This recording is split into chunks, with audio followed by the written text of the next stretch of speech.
You can't just lean back and hope that the algorithm is going to show your content to your ideal clients because it's not going to, right? Social media platforms make money out of advertising.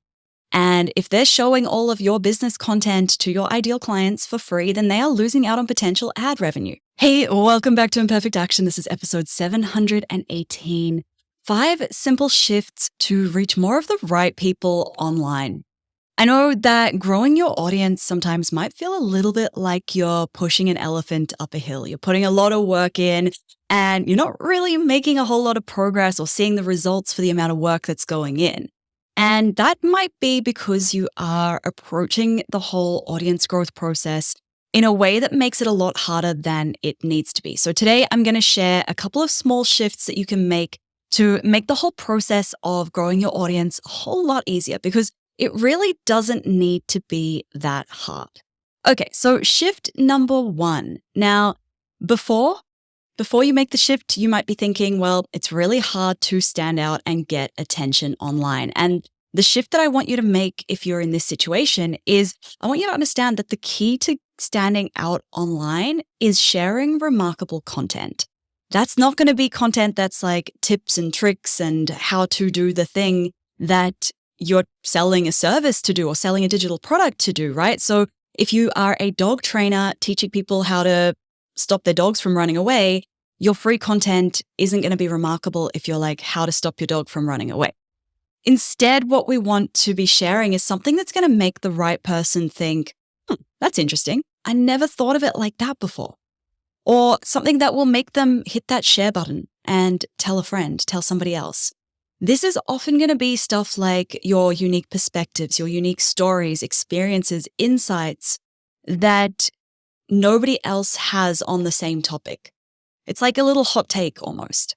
Those things are going to catch the right person's attention a whole lot more than how-to content that they're probably not even ready for yet. So for example, if I am that dog trainer teaching you how to stop your dog from running away, and maybe you're not ready for that because you still think that your dog is too old to learn how to not run away, too old to be trained, then all of the how-tos and the tips and tricks to stop your dog from running away aren't going to catch your attention because you don't believe that your dog can even be trained in the first place. And the other thing with sharing how-to content and tips and tricks is that ChatGPT can really easily and quickly replicate this content. And it's probably going to do a better job than most of us can. So if you're still sharing this kind of content, then you're going to find that it's actually going to be harder to stand out online than it was before. Now, here's the thing though, none of the AI tools can actually create proper, remarkable content because they haven't lived your life. They haven't had your experiences. They don't have your perspectives, your unique insights. So to go and create that remarkable content that stands out, you just need to be tapping into what makes you human. And this is that kind of content, right? That makes that ideal client think, this is interesting. And it has them hitting that share button. And inside Boost Your Brand Superfans, I'm showing you exactly how to do this. It's my 4-week crash course to fill your audience with the right people without spending a cent on Facebook ads or twerking on TikTok if you don't want to. Most of us don't want to. If you want all of the details on Boost Your Brand Superfans and the page to go and sign up, send me a DM on Instagram. I'm there at stephtaylor.co. Send me BYBS, just one word, or head to stephtaylor.co/BYBS. We'll pop the link to that in the show notes as well. All right, shift number 2, before. Growing your audience required staying on top of trends, posting more often, and hoping that the algorithm would show your content to the right people.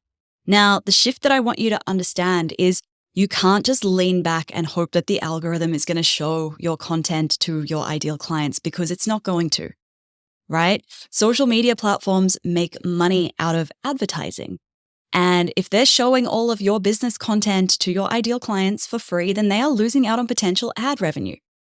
So why would they want to show your promotional content to your ideal clients? They're not going to, right? So instead of leaning back and hoping that the algorithm is going to show you to the right people, you need to think about where you can intentionally get in front of those right people. Where can you get in front of your ideal clients? And this might look like speaking at events. It might look like being a guest on podcasts. It might look like collaborations. And then building a visibility plan so that you're consistently reaching out and doing these things. So consistently pitching podcasts rather than pitching 20 in 1 week and then none for a year. Okay. And the great part about this is that you don't actually have to be on social media if you don't want to be, but instead thinking about where is your audience, where are your ideal clients online and offline, and then thinking about how can you get in front of them. And yes, I know that speaking at events and being a guest on podcasts and all of that kind of thing might be a little bit outside of your comfort zone, but the only way to expand your comfort zone is to step out of your comfort zone, right? I used to hate public speaking. I was so nervous before any time that I even had to stand up and introduce myself in a group of 10 people. And now I genuinely love standing on a stage and talking about the things that excite me. So you expand your comfort zone by doing those scary things. Okay, shift number 3.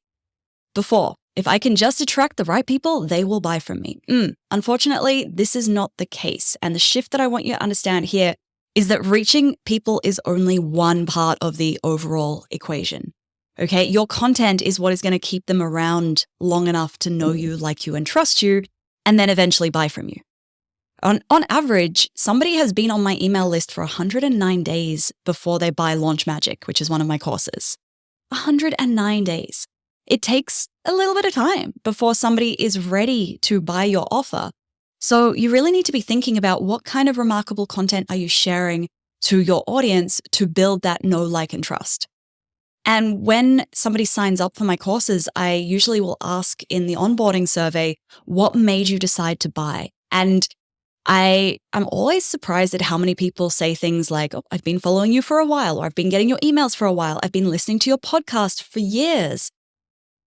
And these things build trust. By consistently showing up over time with remarkable content, that's how my audience began to know me, like me, and trust me enough to buy from me.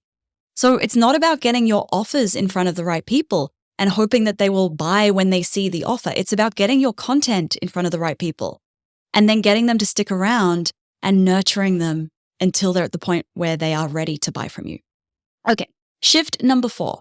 Before, you think you need to be on social media if you want to reach the right people or grow your business. So this is a big shift to make, but social media is a great place to nurture your audience, but it's not so much an audience growth tool anymore, okay?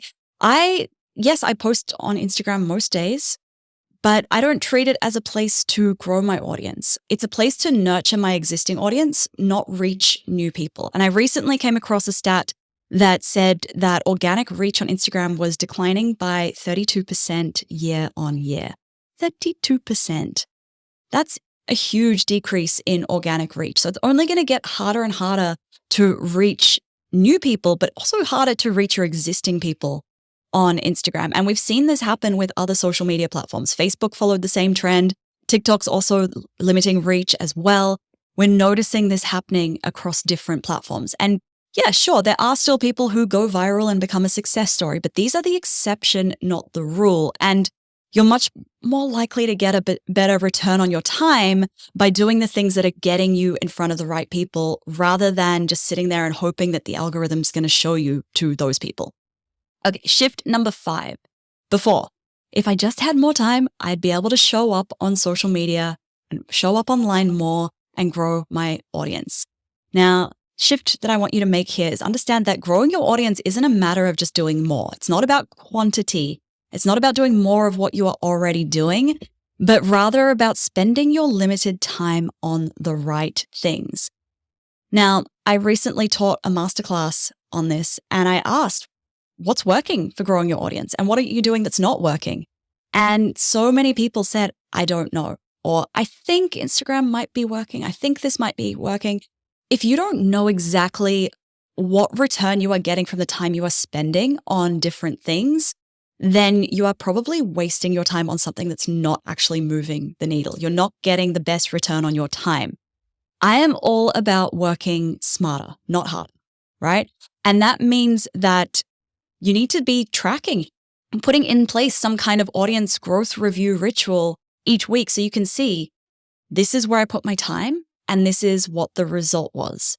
And then that way you can stop spending time on the things that aren't delivering a result, and you can start doubling down on the things that actually move the needle, right? And the other thing that I love for saving time is repurposing content. So for me, I show up on this podcast 3 times a week. These podcast episodes get repurposed. The video gets posted to YouTube. It gets sliced into bite-sized short form video that gets shared on Instagram, on TikTok, on YouTube, Shorts. And that's all just from 3 podcast episodes a week. Okay, so repurposing can save you a lot of time as well. Now, I'm going to share a bonus shift with you as well. This is one that I notice comes up a lot, and that is the belief that there is a magic pill for audience growth that everybody else has figured out except you, and that if you can just find what that magic pill is, that right platform or the right thing to say or the right thing to do, then you will win. You'll be able to do it. It'll be easy and effortless. And here's the shift that I want you to understand. There isn't just one magic platform or trend or tactic that's going to work to grow your audience. And if there was, everyone would be doing it and it would no longer work. Okay. The people who were early to Instagram or early to TikTok, yeah, sure. They were rewarded with really high reach and they've built really big audiences really quickly. But this was also great timing on their part. And you can't sit around and wait for the timing to be perfect for your audience to grow. You can't wait to be like, oh, I'm the first person to this new platform. Okay. Or the first person doing this new trend. You might be waiting around for a very long time. So instead, the magic pill is incredibly unsexy, and it's consistency. It's picking one place that you're going to show up over and over and over again. I've been doing that on this podcast for the last 5.5 years, 3 times a week, showing up over and over and over again. And that is how I've built this show to 70,000 monthly downloads, right? Over and over and over again, because this is where I can be consistent. So for you, where can you be consistent? If you can do video consistently, great, go on YouTube. If you can write consistently, great, blog. If you like creating short form content, great, do TikTok or Instagram Reels. But it's about what works for you to be consistent for long enough to see those results. It's not about where you're showing up or what kind of content you're doing. All right, so there you have it. 6 shifts to make growing your audience a whole lot easier. If you want to grab more information about Boost Your Brand Superfans, find out how you can grow your audience without spending a cent on Facebook ads or twerking on TikTok if you don't want to, head to stephtaylor.co/BYBS. We'll pop the link in the show notes, or shoot me a DM on Instagram at stephtaylor.co. Send me BYBS, just one word, and I will send you the link to the page for that one. Thank you so much for listening. If you haven't already hit the subscribe button or the follow button, make sure you do that so you don't miss any new episodes released every Monday, Wednesday, and Friday. That is it for today. Thanks so much for listening. Catch you next time.